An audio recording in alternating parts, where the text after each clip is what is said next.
All right, let's get started. Brad, are we recording? Yeah, we've been recording, so you'll have to do some extra editing. Okay, no problem. So welcome everyone to this week's Agent Mindset. Typically, starting today, it's going to be on Mondays at 1 o'clock Central Time. After the presentation, I'll usually download it and send it out to everybody so they can have some of the content.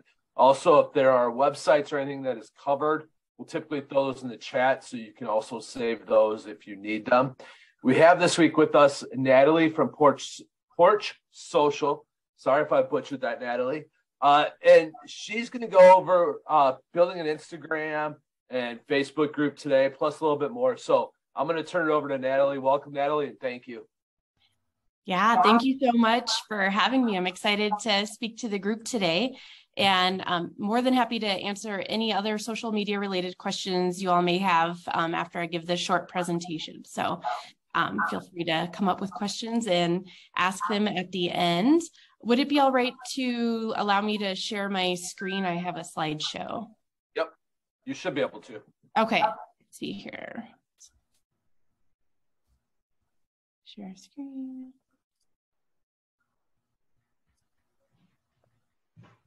All right, are you able to see my screen here? Okay, I'm gonna go into presenter mode. Okay, so a little about me. My name is Natalie Ritterboss, and I am the founder of My Porch social media marketing agency for real estate. And today I'm going to share some tips on how to grow your Facebook group and how to optimize your Instagram account for increased reach. So just a little bit about me and my background. I've been doing marketing for companies and brands since 2009. I started as a news anchor and a reporter for NBC Nebraska in Grand Island, Nebraska, where I was also in charge of our social media sites and web stories. And then my next position was as the public information officer for Brighton Fire Rescue in Colorado. And I really learned how to harness the power of social media there as well to get our messaging across to citizens and to news outlets. And then in 2020, at the start of the Great Resignation during the pandemic, I started my own social media marketing agency, which focuses on real estate. I've always had an interest in real estate. I own my own home. I invest in several rental properties. So it just seemed really fitting to specialize in something that I love and enjoy and have an interest in. So now as an entrepreneur, I have found 4 ways to consistently bring in new client leads. I'm going to share those with you now. And then today I'm going to go into a little bit more depth on 2 of these areas and how you can incorporate them into your real estate business. So I call this client finder method the My Porch 4. It entails being consistent in the following 4 ways when it comes to marketing your business. And those ways are email marketing, Facebook groups, Instagram engagement, and in-person networking. Now, there are a ton of other places you could be, such as YouTube, TikTok, Twitter, LinkedIn, and so on. And when I first started out, I was doing all of them, but I found I was spreading myself too thin and I wasn't seeing the results I needed to grow my business. So I decided to put my focus on these 4 areas. And once I did, my business really exploded and I continue to consistently get new client leads. Now, I absolutely believe that email marketing is a must for any business, including for real estate. And I also continue to see the power of in-person networking from being active in local groups and community efforts and volunteering. But today, since I only have a short time with you, I'm going to focus on how you can grow your Facebook group and how you can bring in new client leads on Instagram. So let's start with my Facebook group. This is the #1 way I bring in new client leads for my business. And I just can't say enough the value that I see in having your own Facebook group. So managing a Facebook group does take time and effort, but it absolutely does pay off. And the reason why Facebook groups are so powerful is that they're like an interactive email list. Instead of just sending out your info to your list, you actually have the opportunity to engage with your audience. They can ask you questions and you can respond, and it gives them a chance to get to like, know, and trust you when you are building this community on Facebook. So my Facebook group is called Realtor Networking and Social Media Tips, and it's a place where real estate agents can interact with each other and with me. I share valuable tips on how to grow on social media, and when I have an offer, I absolutely share that there as well. And as of today, my group has grown to just over 33,000 members. And so that's 33,000 people who fit into my client avatar, AKA my target market, that they're my warm audience and I get to interact with them every day for free. So that is pretty powerful and absolutely worth the time and effort that I have put into my Facebook group. So how did I grow an engaged group to this size? Well, I attribute it to two things. One is I provide value to my community. I'm not selling. Instead, I'm always coming from a place of service. And the second reason is I'm consistent. There was a time when I first started my group when it really wasn't growing very quickly, and I did consider deleting it. But I remembered the golden rule on social media, which is to be consistent. And so that's what I did. And after about 4 to 5 months, it really started taking off and soaring on its own. And now I really don't do any promoting of the group. I'm not out trying to get people to join it. They just come to me. I mean, every hour I'm adding new people. It's usually about 20 to 30 new people per hour. So it's just amazing how quickly it's growing now. So how can you as a realtor grow your own Facebook community? Or maybe you don't have a group yet and you don't even know where to start or what your group should be about or how to even create one. So here's my advice. It's to create a group centered on your local area. Speak to your target audience. So for example, I live in Erie, Colorado, and let's say I'm a realtor who wants to start a Facebook group to connect with my target market here in Erie. I would want to start a group not about real estate and not about selling my services. Rather, I would want to start a group that will benefit and interest Erie residents. So I want to create a space where the community can share everything they love about Erie. This includes things like restaurants, retail, events, new development, business recommendations, and so on. So what I'm going to do is create a group called I Love Erie, Colorado. My description is going to be something like, this community is for the people of Erie, Colorado to share everything they love about this town. If you're interested in Erie events, development, business recommendations, and local happenings, this is the group for you. So and then I'm also going to create a cover photo with a picture of me on it. And I'm going to have a little descriptor on my cover photo that says I'm with Erie Realty or whatever brokerage or agency I'm with. And so here's an example that I created as a Facebook cover photo. And then in the group description, I'm going to link to my lead magnet, which is something that would interest Erie residents. So it can be something like the current market report or a list of upcoming Erie events. But what you want them to do is give you their email address in exchange for this piece of information that provides them value. And then lastly, when setting up your group, you want to make it a private community. This just helps keep spammers out, and it also makes it a safer place for people to interact. Okay, so let's talk about building an engaged group. So you will want to post something every single day and be responsive to comments and questions in the group. And here's how I recommend doing this. Schedule out your content for the group so you can set it and forget it. I like to schedule out all my content for the month in advance. It takes me less than an hour a month. And then I'm literally not doing anything every day except for just going into the group and responding to comments and questions. So it's really nice to just set it and forget it. So how I recommend doing this is creating a series of posts using canva.com. And for those who aren't familiar, Canva is a graphic design creation platform, and there is a free version which absolutely works for doing this.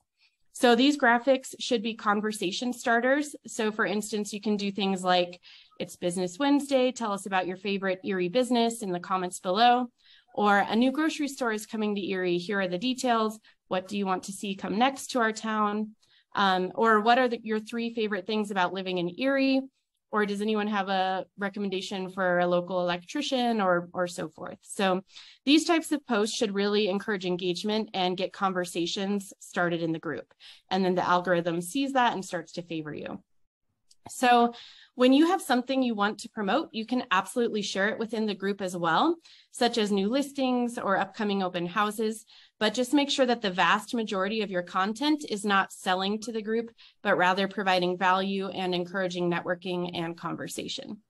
So there is so much more detail I could go into on Facebook groups, but this is just kind of the very basics to help get you started. And just remember that consistency is king on social media. So I recommend posting something of value every day and then responding to all comments and questions in your group. Okay, and moving on. Oh, yes. Quick question. Sorry, just cut you off. No, go ahead. So when you say value every day, so when you say not selling or trying to, like, how often are you giving them value versus showing that you just listed a house or something like that? Sure. Yeah. So there's a 80-20 rule. And I actually like to go beyond that. Like I maybe sell something once a week in my group, but for the other 6 days a week, I'm providing value. So, but yeah, I would at least stick with that 80-20 rule. Okay. Thank you. Yeah, no, great question. And so let's talk about growing your brand on Instagram now. So this is another place I've seen really, really great results when I spend my time here in building new client leads. I've gotten several clients from Instagram. And so I absolutely recommend you spend your time here and network and build your business on Instagram. So how do we optimize your profile for increased reach? Well, there are two places Instagram uses for search engine optimization, or SEO, and those are your handle and your name field. So my handle is my business name, which is My Porch Social. And this way, if anyone is searching for my business on Instagram using the search bar, they'll find me because I used my business name as my handle, which is one of the searchable fields. And now my name is Social Media Manager Natalie.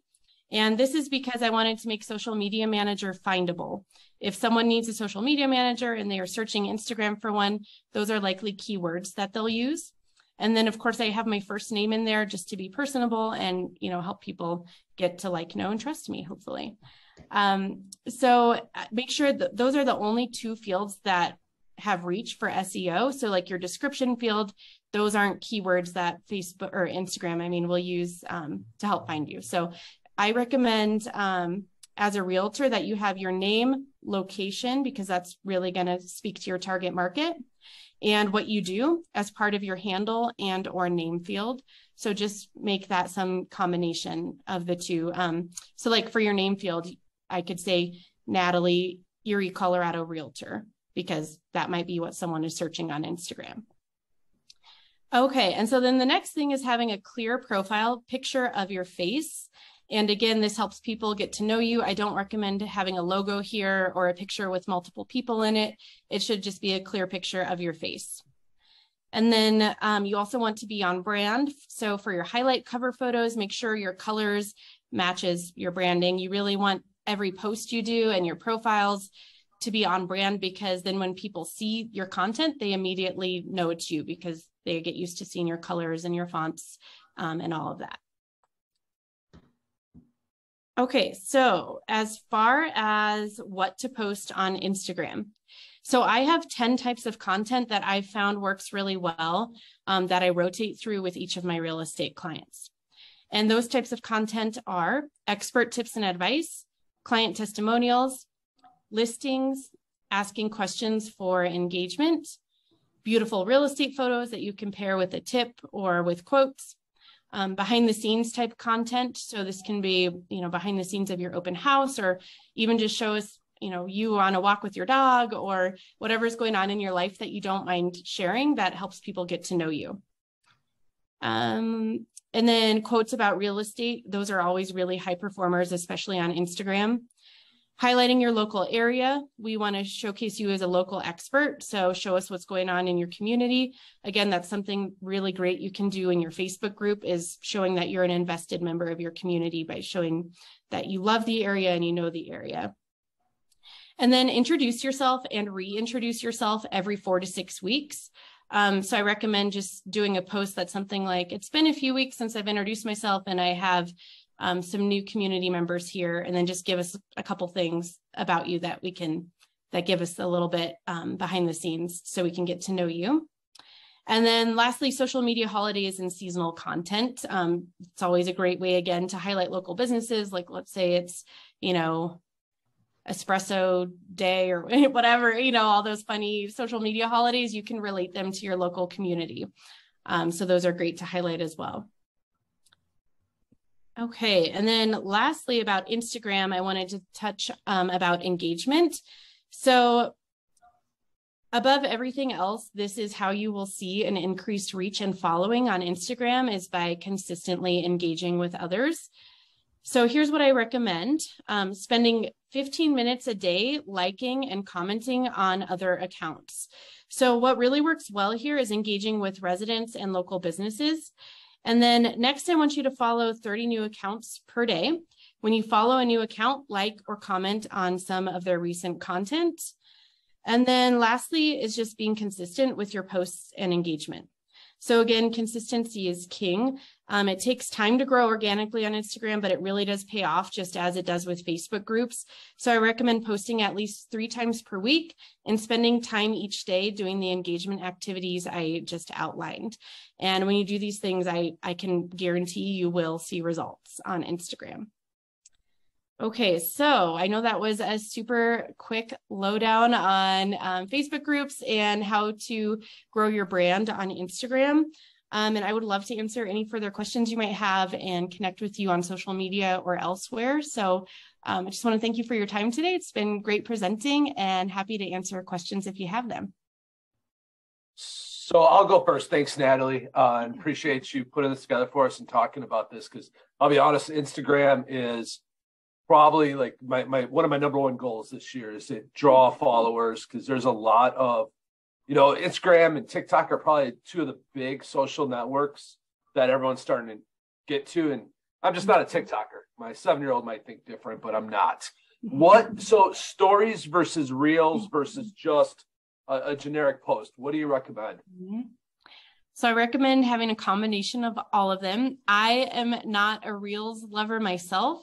However, I see results with them, so I do love them now. They take a lot of time, especially when you're first learning how to put them together. I do recommend having them though, because the thing with reels is that's where you're going to get your most reach, because Instagram shows your reels to people who aren't following you. That's the only type of content it'll show to people who aren't already following you.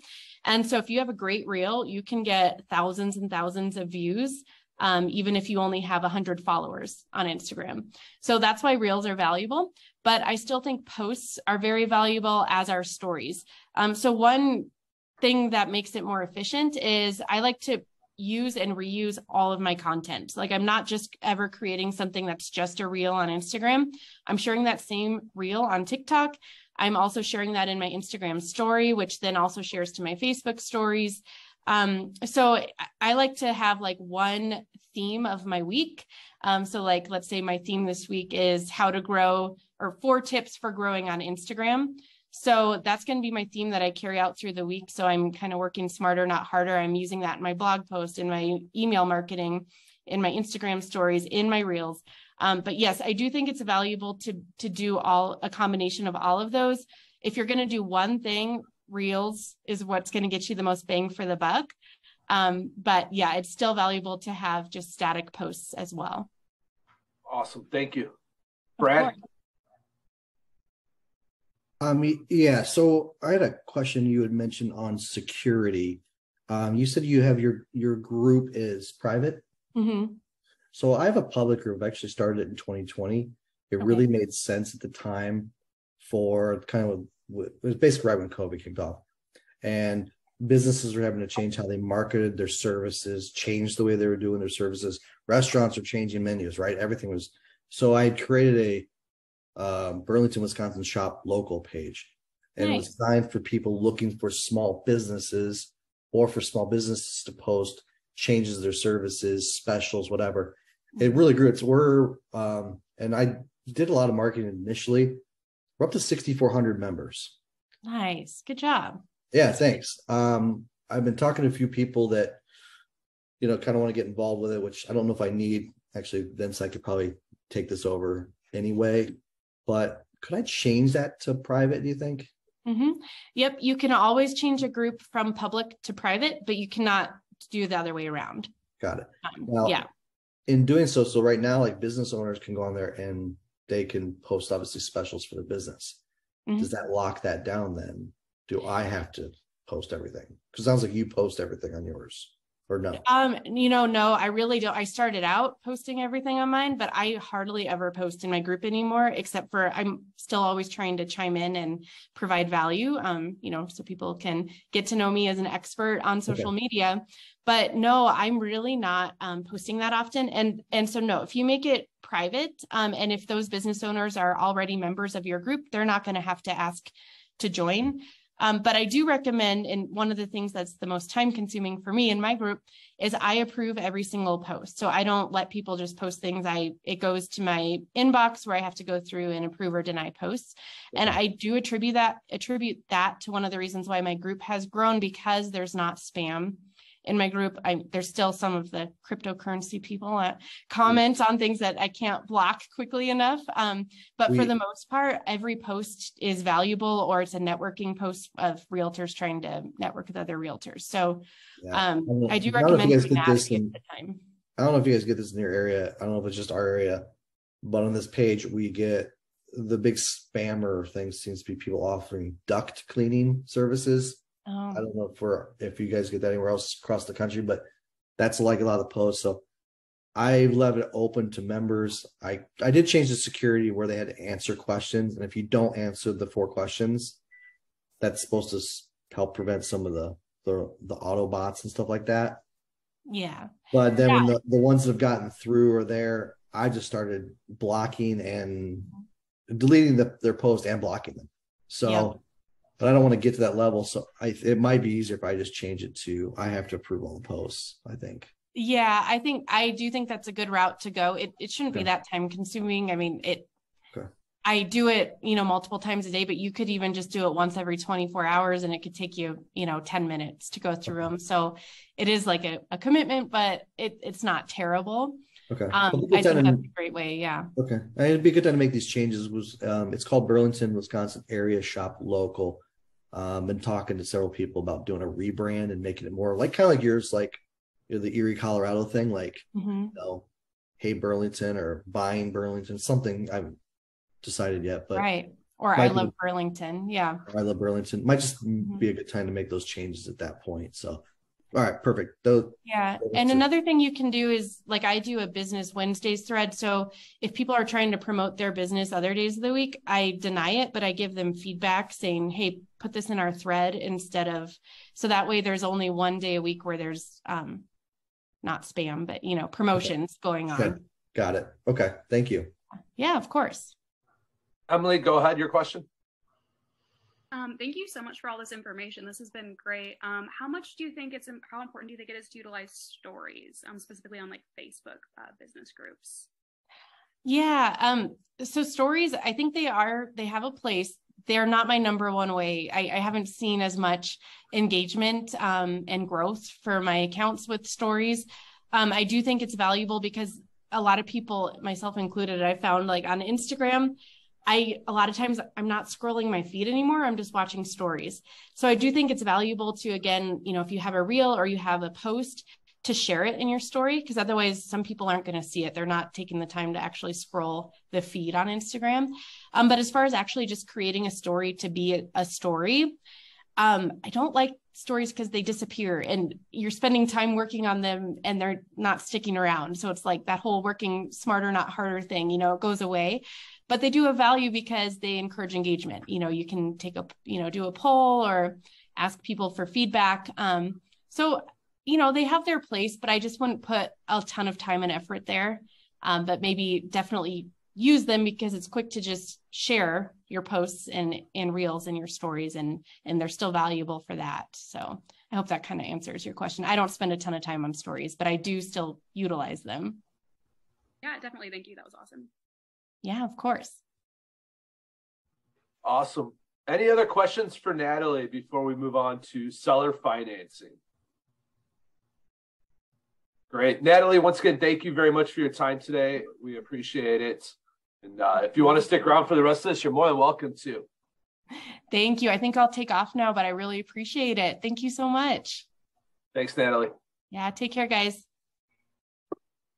All right. Seller financing is something we didn't get to last week.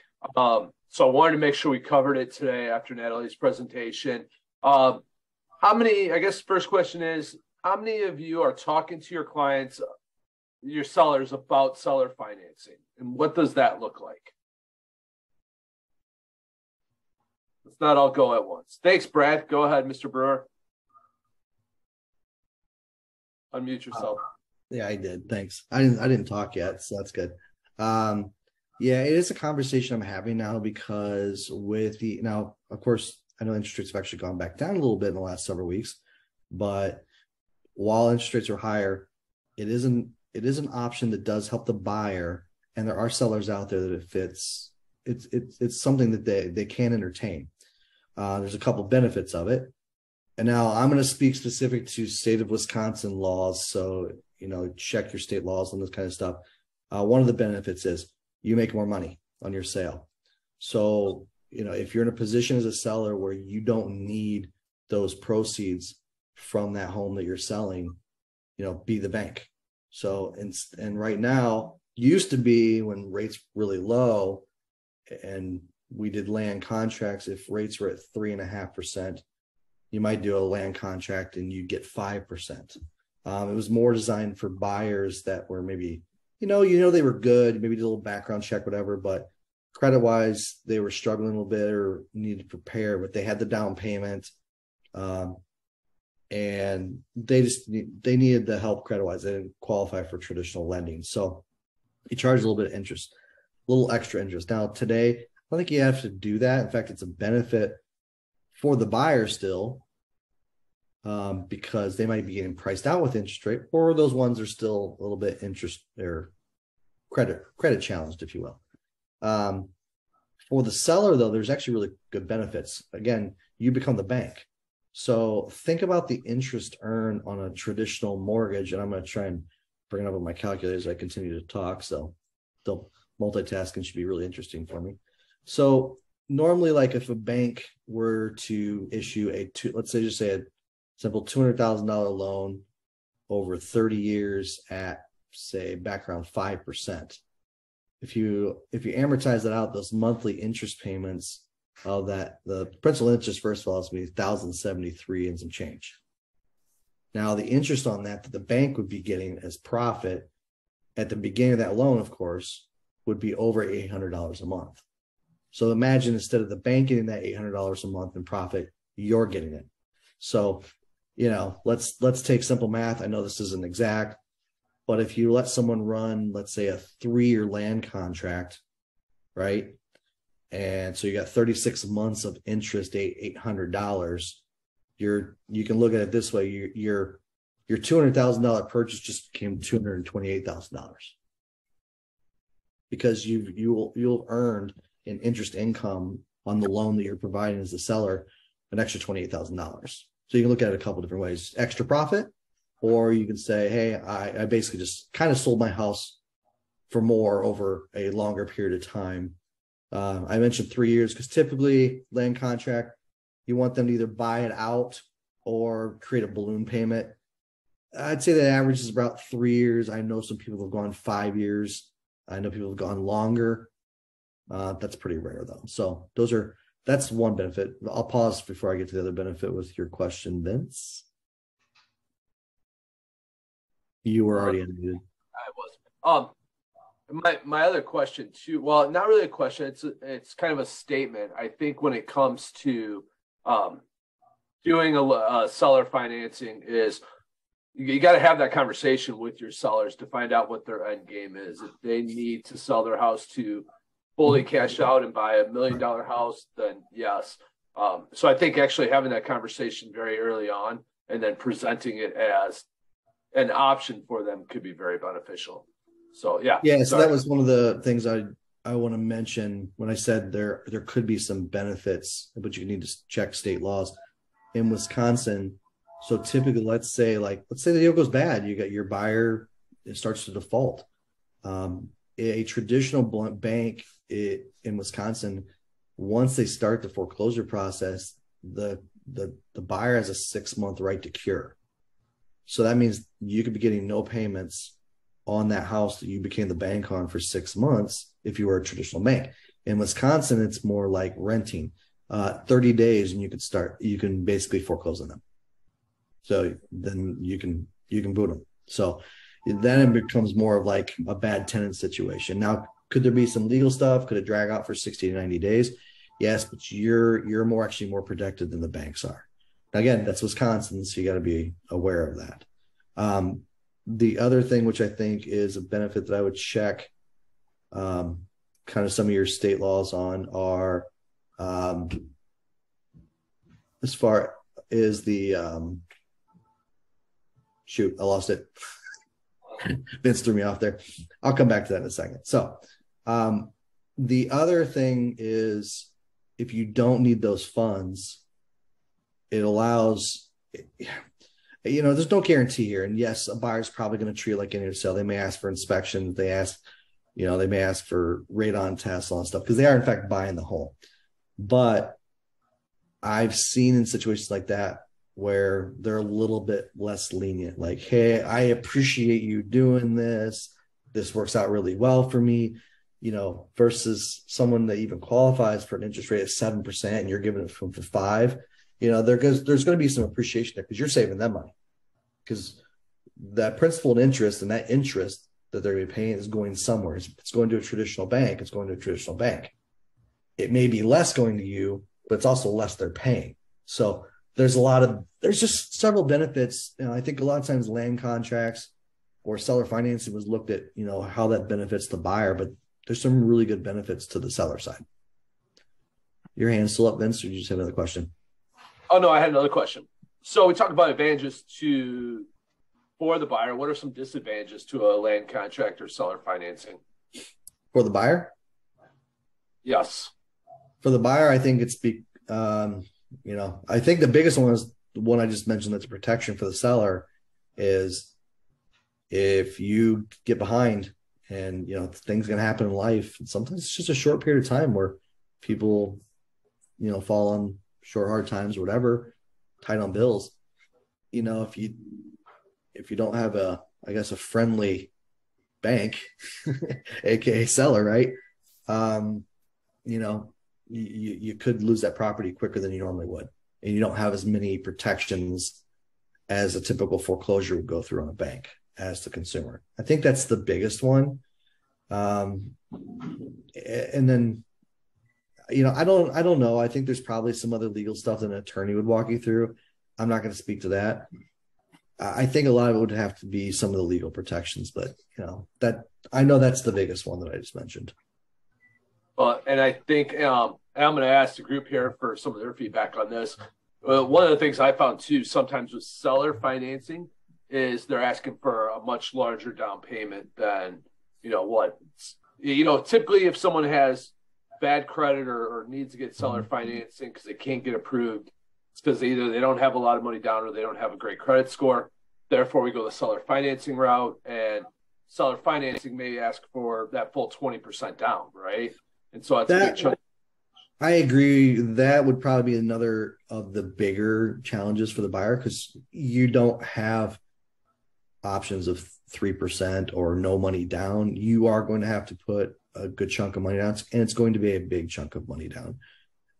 With my clients on the seller side, typically you're going to start asking at 20%. My sellers, I do not recommend, and I've had one do it before they did seller financing that took 10% down, but I recommended no less than 15. They just went against my advice on that one.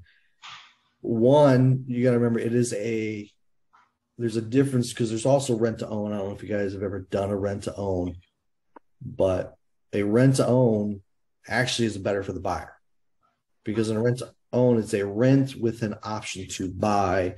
Typically, there's some portion of the rent that goes down that brings the purchase price down.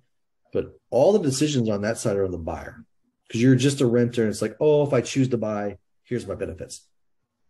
Other than that, the seller's just a landlord. There's really not a big money earner there. So, when you're getting with seller financing, it's a lot better that way for the seller. So there's just more protections on the seller financing, doing those types of land contracts than on the buyer side. I would think also, and with the finance, why you want to do at least 15%. It depends on the price point. This may or may not be a big factor, but I think you as the agent are going to want to still want your commission, right?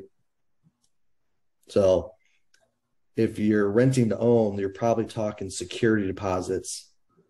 So it's like, if your principal and interest is going to be like $1,500 at the rent to own, or you're doing $2,000 a month rent, you're probably getting a $2,000 commission check. If you're doing a $400,000 home, you can charge a normal 6% because those down payment parts from the buyer, that's going to you, that's going to the closing cost, everything like that. So it depends how you look at it. To me, it's land contracts, seller financing, whatever you want to call it, favors the seller more, but definitely has the benefits to your buyer. Rent to own, to me, if it may be 100%, if not at least 90% benefit to your buyer. Anybody done a seller finance or rent to own and have some nightmare stories in their area? No, you guys are smart. Good job. No, I won't touch usually rent to own. Like if I have a seller that's listing and they're even talking about considering rent to own, I tell them make a decision. I said, well, if you're going to rent it, we're just going to pull off the market. We'll do a rental.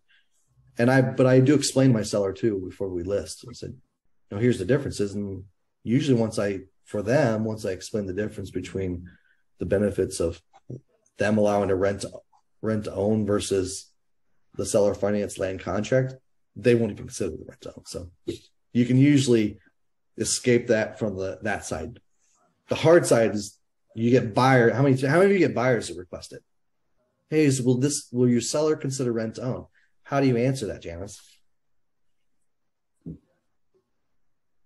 Most of my sellers need to sell in order to move on. Yeah.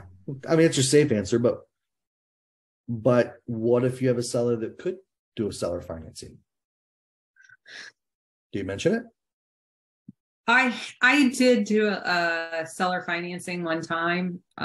It was actually another agent in my office, a property she owned, and I had excellent buyers, and they paid it off within a year. Yeah.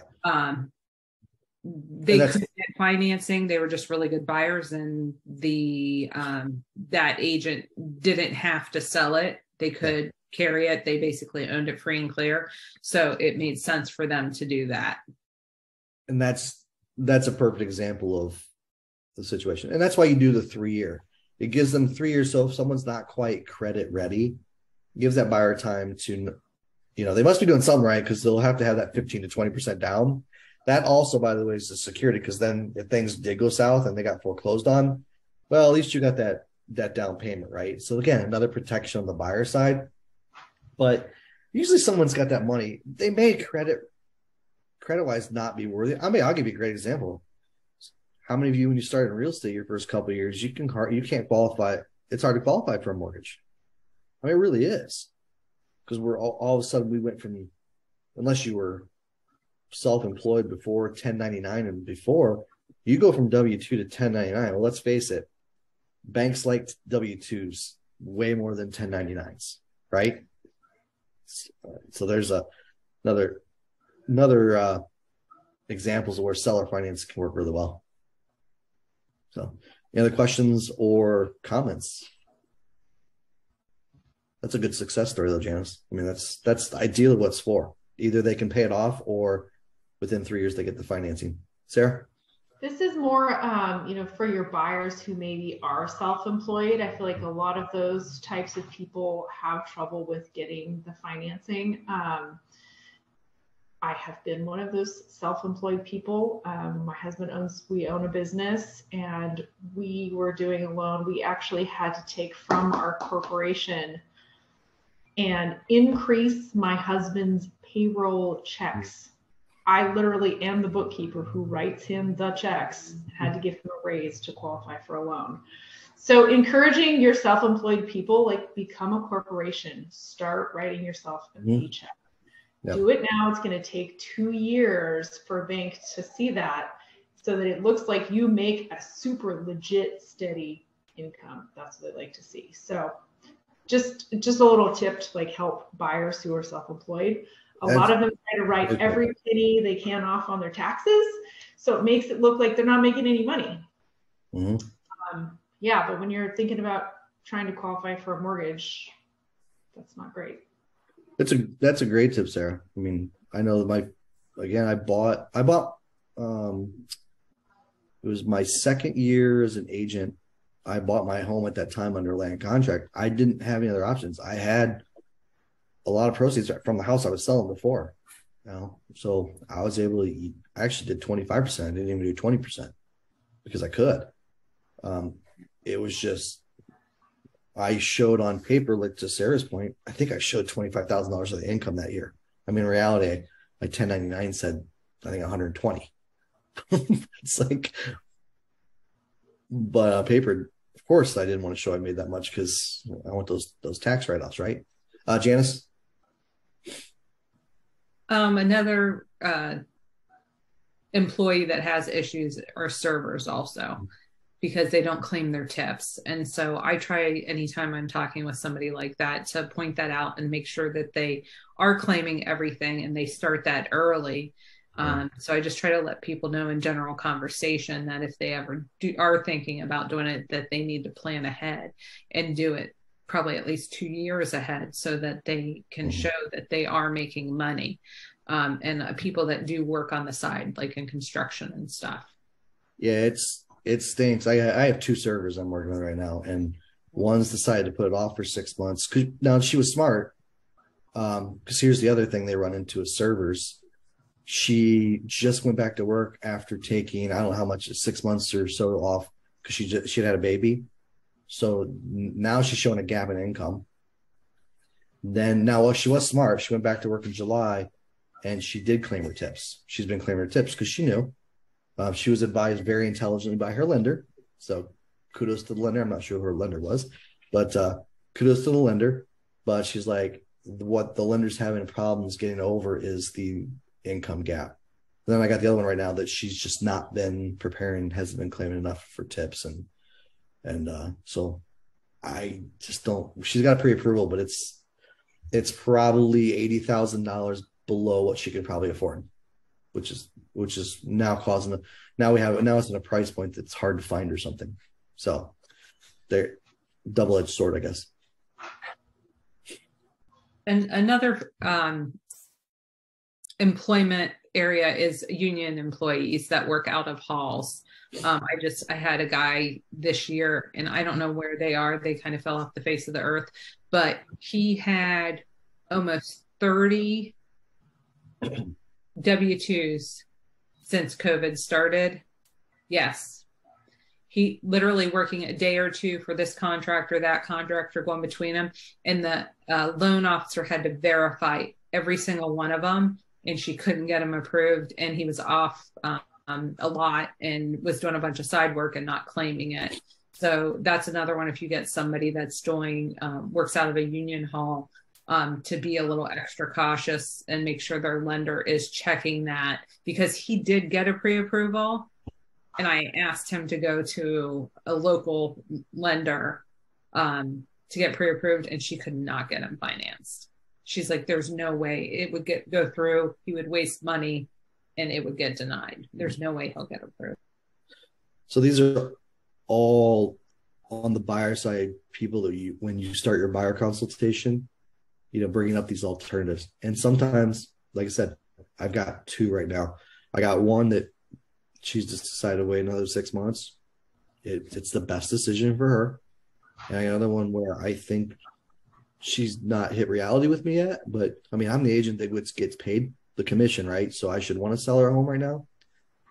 I'm talking to her and I'm like, hey, this is what's best for you. I think you stay where you're at for 6 more months. I hate to tell you that, but I think you should do this. And I said, claim a bunch of these stuff for the end of the year, bite the bullet on this year's taxes, and then now you look way better. Keep claiming this stuff until the house is purchased, but or we'll buy a house that's $80,000 less than you can afford. whatever you want to do. So awesome. Well, if no other questions or comments on that, let's move on to best practices for online lead capture. How many of us are using, and I know Sarah just stepped away and Valerie blacked out, how many of us are using some type of online lead generation platform? Even if it's like a Facebook post that people might like or comment on, or, YLocal, Google paid per click, whatever it might be, who's using one of those platforms for lead gen? What are, so let's talk about, and I don't know, I saw a couple stats I looked up recently for those that have not heard of the book, The Conversion Code. I started the audio book of it because I think it's really a challenge for me is making sure I convert those people. But I don't know if, some of the stats they gave was within the first 3 minutes, a contact should be reached out to. And then it takes 7 to 8 attempts before they'll even say yes. So I found that to be interesting. And I really didn't believe it until more recently. Brad and I do first-time homebuyer webinars. And I would say it's probably the 8th or 9th either email or text message that they get that they finally reply and say, yes, let's have a conversation. And I was like, man, they attended this webinar 4 weeks ago, right? So it just blew my mind. So I'm curious, what's successful for everybody for online lead capture? What is working for you? What have you found that doesn't work? What are you doing to hopefully drive that? Who wants to go? Hey, Vince, real quick question before hands start going up. On the 8, you said 8 attempts. Is that what type of, is that any all attempt, or is it like email, text, follow-ups? Did it say? It's just eight attempts that you have contact, that you can have contact with them. Now, remember when I said I thought it was 6 earlier? I'd heard the number 6. I think the 6 was just phone calls. Okay. So that 8 is probably more of like just an overall, which probably makes sense. That just to put that in perspective, like, just phone calls can take 6 attempts. So a combination of phone, text, email, I don't know, door drop follow-ups, whatever, it can take 8 times. So. Hey, Brad, can you mute Sarah? I don't have access to it. Yeah. Thanks. Yep. All right. So how many of you for your online lead captures have a drip campaign set up for them? How many of you with that drip campaign what platforms are you using to contact those leads? Is it a phone call, text message, email, video message, voicemail drop? What are you using? And then how often? I'm curious. Not all raise their hands. Call, text, email. Thank you, Valerie. Call, text, email. Now, how many times a week are we doing that? At what point in time are we giving up on that lead? Is it within 7 days, 14 days? What's the length of our drip / how many contacts? Go ahead, Val.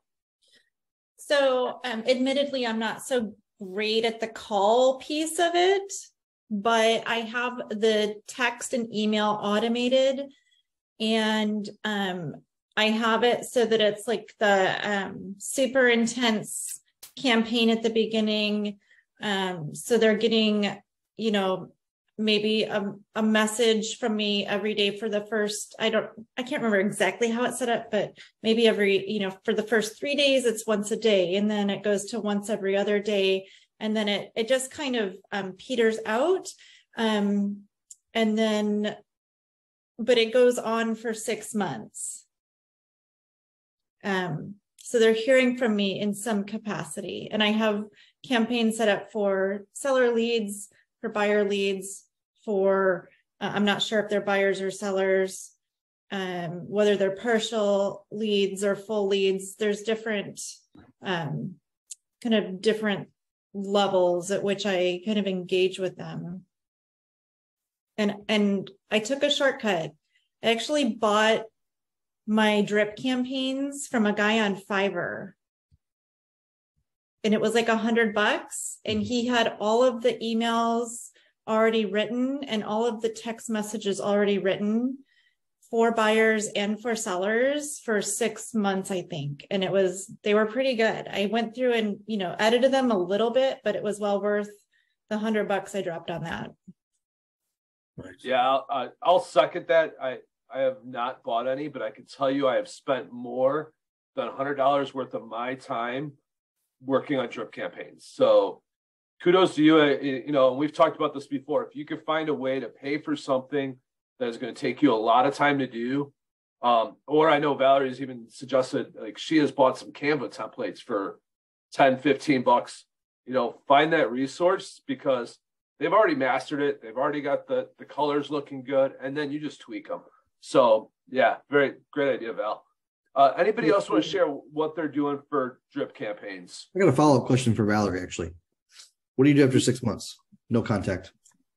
Then I transition them to a different campaign. So I have like the initial lead campaign, and then I transition them to a nurture campaign that's it's just a little different. And it's, so like if I have their address, then first of all, they're put on HomeBot. So they're going to hear from me once a month anyway. If I have their email address, they're always getting my monthly newsletter. So they're getting touch points regardless. And then I have like a nurture campaign that just kind of does a periodic touch in with them. Hey, just checking to see if I can't remember exactly how everything's worded, but there's just these different touch points at these different intervals about gauging their interest. Are they still in the market?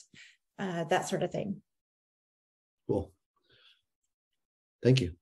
But they're never off of a campaign. They're forever in my clutches. We do the same thing. They're in our campaign, or they're in a campaign until they unsubscribe.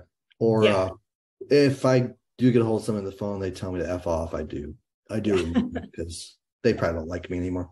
Yeah. They should. They don't. I can also, one of the things that we've recently added to campaigns, especially drip campaigns, is voicemail drops. And at first, like, we've only been doing it for about a couple weeks now. And recently, it was Friday, I had a closing. Right before I was walking out to my closing, I get a call back saying, I just missed a call from you, just calling you back. And the voicemail must not have went through yet, or they didn't get it yet, whatever. And I'm scrambling. I'm like, okay, who is this? I don't think I called you, but maybe I did. So I had 2 of those on Friday from a voicemail drop that called me up that were first-time home buyers that were on our first-time home buyer webinar. That I was able to set up consultations with them. So I'd encourage a voicemail drop if you could do it. It's simple. It's a little more, if you can, it's a little more authentic too, right? Depending on what campaign they're coming from or how you got the lead. If it came through like a Facebook one, you have a separate Facebook campaign set up. You could say, hey, I know you just checked out this house on my Facebook site. We'll love, this is Vince with Eagle Homes. Love to give you more information. Give me a call back, right? And they're going to be like, oh, well, let me call it back. So I found that to also be pretty useful lately. So yeah, what else are we doing for drip campaigns or online lead follow-up? How many of you, if you get their phone number or their email address, we'll do a reverse search to see if you can get more of their information? Valerie, what platform are you doing for that reverse search? Because that's something I want to add. I have been using Been Verified. So I totally stalk people. Well, and I'm thinking, like, let's say my thought was, okay, they showed interest. I'm going to look them up. I find out they're a homeowner. I'm now going to send them a CMA real quick. I'm going to put together a CMA and get it to them. as part of this drip campaign, so that not only am I touching them through phone, text, email, voicemail, I'm also going to get in their mailbox, and then they're going to be part of my, my simple thank you cards or, hey, happy Thanksgiving cards, whatever it might be. So benverified.com. Okay. I'm going to add it to the chat for everyone else. Yeah, I did some price comparisons and I ended up going with them because they have a flat monthly fee. They don't charge you like a fee and then per search or anything like that. And it's pretty easy to use. You can do a search on phone number, address, email, name. So I find it pretty informative. It's good for kind of, just digging a little. Yep. I like it. So what else are we doing for lead captures? One of the other stats, and I, with Natalie earlier, one of the things I found also was one of the reasons I'm going to start pushing Instagram is saw a stat recently that 40% of people are spending more time on social than face-to-face. And, I'm guilty of it. I'm sure we all are, that we're scrolling Facebook, looking at Instagram, whatever. So the more we can be in front of them and capture leads, I think is kind of huge. How many of you have like some type of, what are we doing for free lead gen?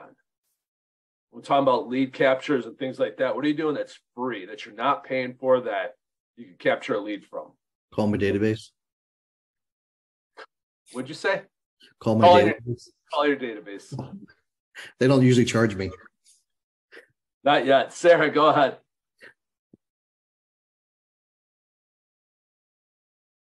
You're still muted, Sarah. You're muted. There we go. I feel like volunteering is a great one. So many people, you see them at events that you're volunteering at, and they always ask you, how's the market? And I've been working on my response to that. I'm improving my skills there. So, yeah. So, let me ask, because this volunteering and being social could be a totally different conversation. But I want to tie into that a little bit. How often do you volunteer? And, or is it once a month that you're trying to get in front of a volunteering group, or what are you looking at? So I just finished reading, well, I have not quite finished reading. It's Ninja Selling. Has anybody read that? Great book. Somebody suggested it in a podcast. And so, yeah, I feel like even so you could go to puppy training classes. Like, you're going to meet 25 people there. They're all going to ask you how the market is. For me, I have an equestrian group. I have my kids' school, football programs, all those kinds of things. So yeah, I feel like trying to make 50 face-to-face connections a week is awesome. For me, I don't feel like I'm working when I'm doing the social part. So I enjoy that if I can ask those forward questions or whatever they are, family, occupation, recreation, dreams, I feel like then I just feel like I'm hanging out, and I'm also like clocking in hours. The Ford model, good one. Yep. No, awesome. So, hey, yeah, I love it. Well, we're at the top of the hour in respect for everyone's time. We're going to tie up here, but if there is any topics, and we will get to the business planning next week. We'll start next week with business planning. Because I put together kind of an Excel spreadsheet I want to share with everybody. I'm gonna say right now, that's a good one. So not only if you can't make it, watch the recording, but great time. We're always looking for additional invites, agents in your office, other realtors you're friends with. Doesn't have to be in your office, doesn't have to be in your state. Get email Vince their email address and get them this schedule, because that one's pretty good. Not that all topics aren't great, but some of them some of them just stand out better, right? So let's be honest. So so we'll so if there's something you want us to cover, we'll hang out for another minute. You can chat with us. If there is otherwise, we will see everyone next week. Same bat time, same bat channel. Thank you, everyone. Have a great week.